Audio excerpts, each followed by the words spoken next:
This is me, Dr. Ibrahim Al-Shinnawi, welcoming you to this lecture number 11 in our course Modern Drama.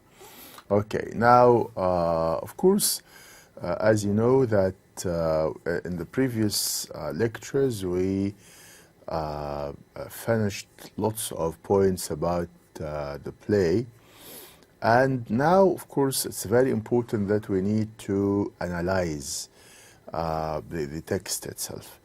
And starting with Act 1, as we said, the play is written by Henrik Ibsen, and the main characters that we have are Torvald Harmer, Nora, his wife, also.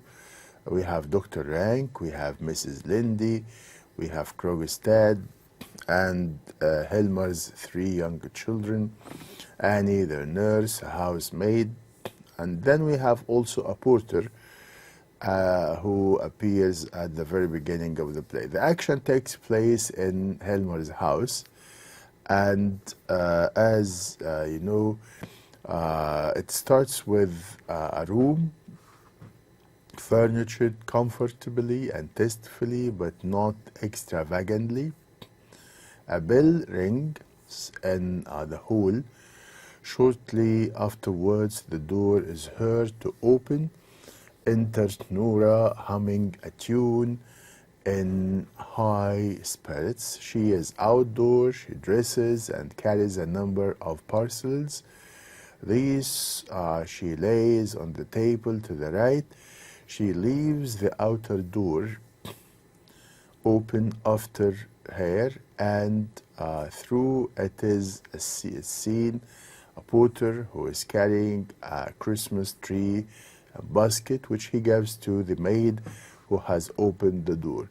So as you can see at the very beginning of the play, we see Nora coming from outside, carrying some boxes, some parcels, and she is followed by a porter, someone who is carrying things, and the porter is carrying a Christmas tree. Why? Because they are going to celebrate the Christmas times.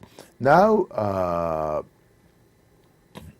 she asked the porter about how much he wants. He said just 6 pence, and Nora gave him more than what he asked for. He just asked for 6 pence, but she gave him more. She gave him a shilling, and she told him to keep the change. And of course, giving the porter more than what he asked and asking him to keep the change as tips, definitely this gives us an indication or a mark or a signal from the very beginning that Nora is a generous person, someone who feels the poor people, helpful to the others, and she is caring about the poor, as we said. The porter thanks her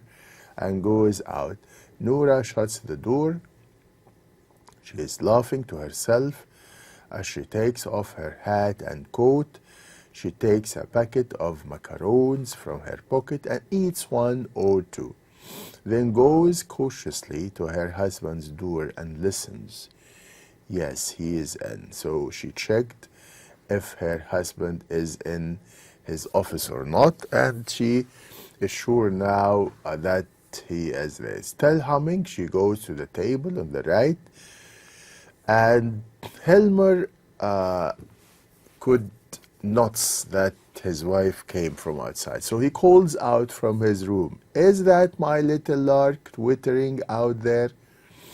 Nora busy opening some of the parcels. "Yes, it is."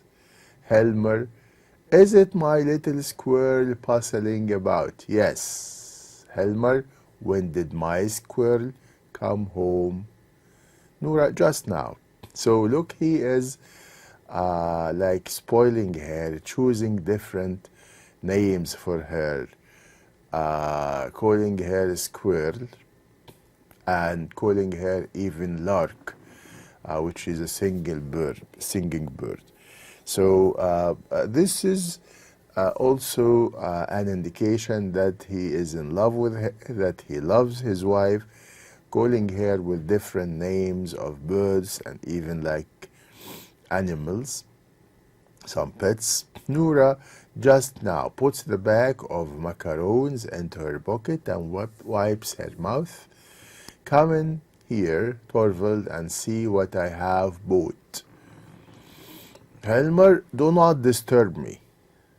A little later, he opens the door and looks into the room. Pen in hand. Bought, did you say? All these things? Has my little spendthrift been wasting money again? So now he is surprised to find that his wife, Noura, bought many things, and he accused her of being spendthrift. Spendthrift means someone who is spending money unwisely, lavishing money, someone who is not wise in managing the money that he gave her.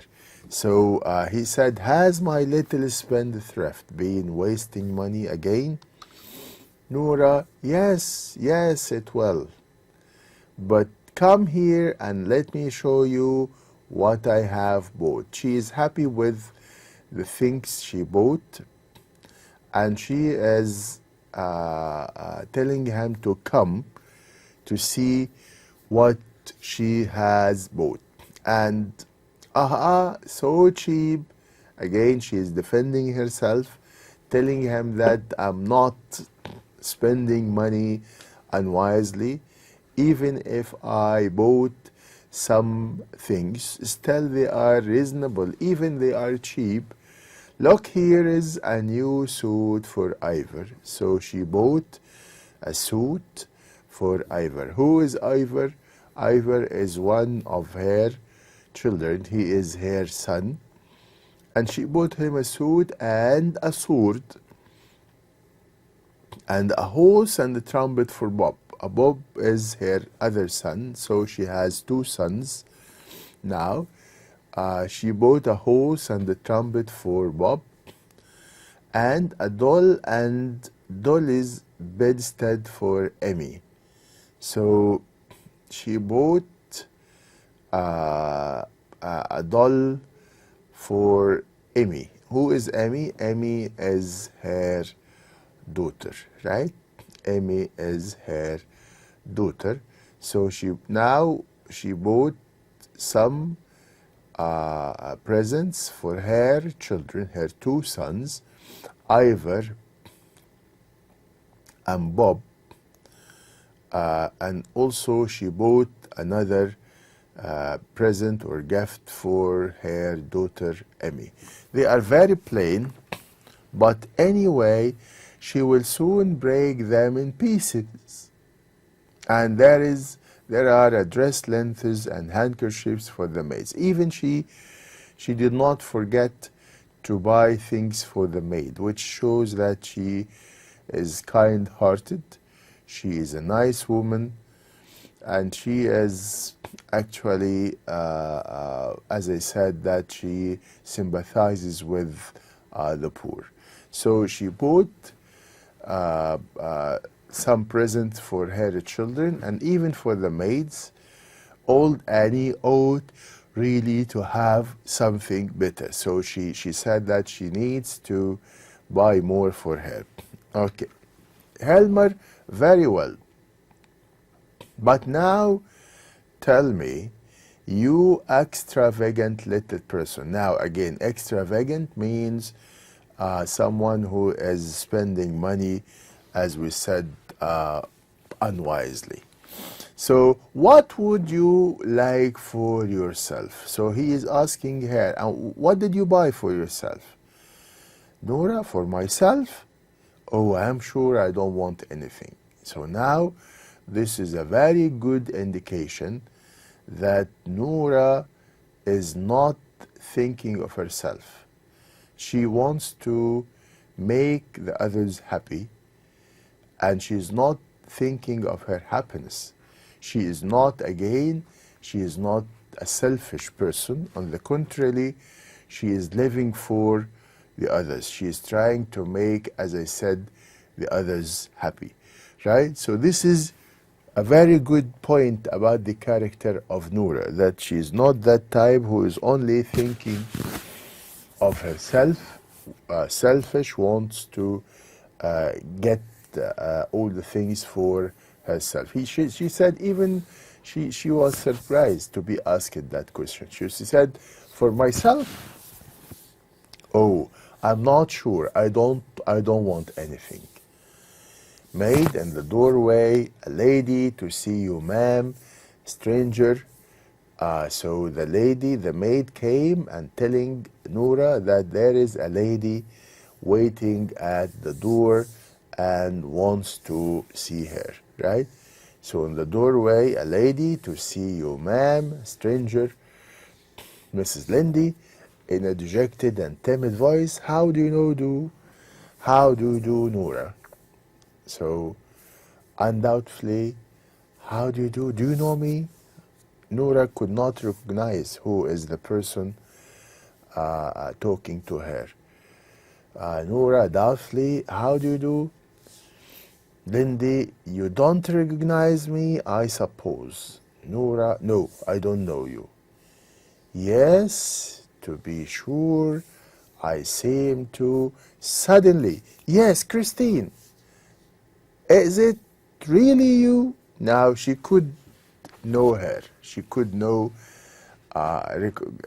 recognize her. So now she knows her name, Noura. Mrs. Lindy, yes, it is. Noura, Christine, to think of my not recognizing you, and yet how could I? In a gentle voice, how you have altered, Christine. Altered means changed. That, of course, Noura and Lindy have not met for almost